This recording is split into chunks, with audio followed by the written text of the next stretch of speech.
Assalamualaikum warahmatullahi wabarakatuh. Sahabat Villa, pada kesempatan tayangan ini kita akan mengingat kembali seorang ulama pejuang ilmu dalam Islam. Dialah Atha bin Abi Rabbah. Atha bin Abi Rabbah memiliki nama asli yaitu Aslam. Beliau lahir di sebuah negeri di Yaman bernama Al-Janat pada masa kekhalifahan Utsman bin Affan. Masa kecil Atha bin Abi Rabbah saat itu sebagai seorang budak dari wanita penduduk Mekah yang bernama Habibah binti Masyarah bin Abi Hustaim.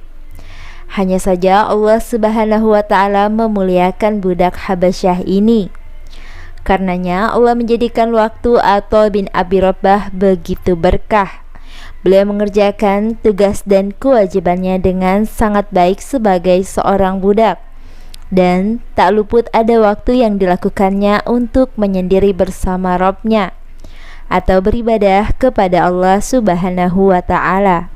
Sepertiga waktunya beliau pergunakan untuk berkutat dengan ilmu.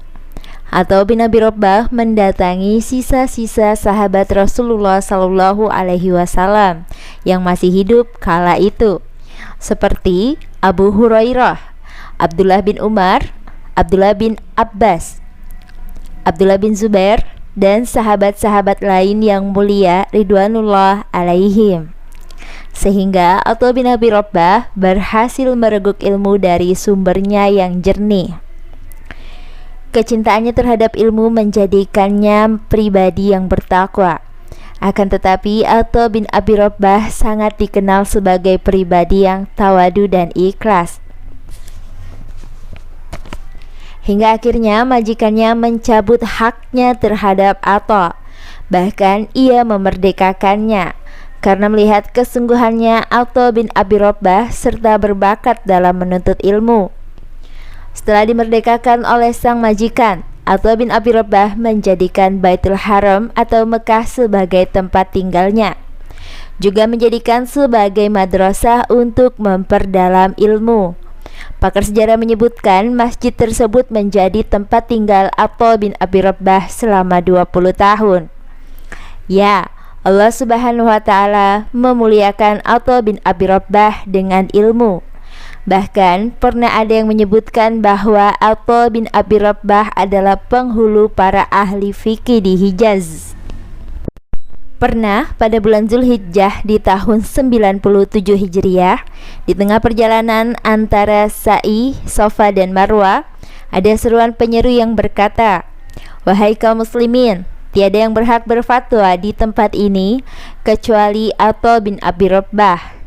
Jika kalian tidak bertemu dengannya, hendaknya kalian menemui Abdullah bin Abi Najih."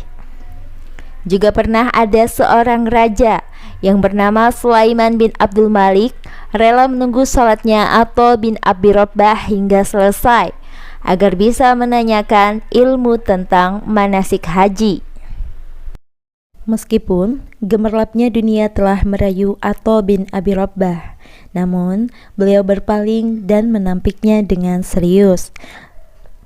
Para khalifah atau para raja pada saat itu telah meminta kesediaan beliau untuk menjadi pendamping mereka. Namun beliau tidak mengabulkannya karena beliau takut agamanya ternoda oleh dunianya. Namun demikian, terkadang beliau mengunjungi khalifah jika beliau merasa hal itu dapat mendatangkan manfaat bagi kaum muslimin maupun kebaikan bagi Islam. Hingga tibalah gilirannya Atha bin Abi Rabbah dikaruniai umur panjang hingga mencapai 100 tahun. Beliau penuhi umurnya dengan ilmu dan amal.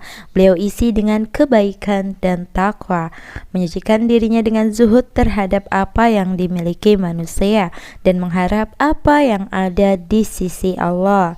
Tertulis, begitu ajal menjemput, alangkah ringan beban dunia yang dipundaknya, karena kebanyakan bekalnya adalah amal untuk akhirat.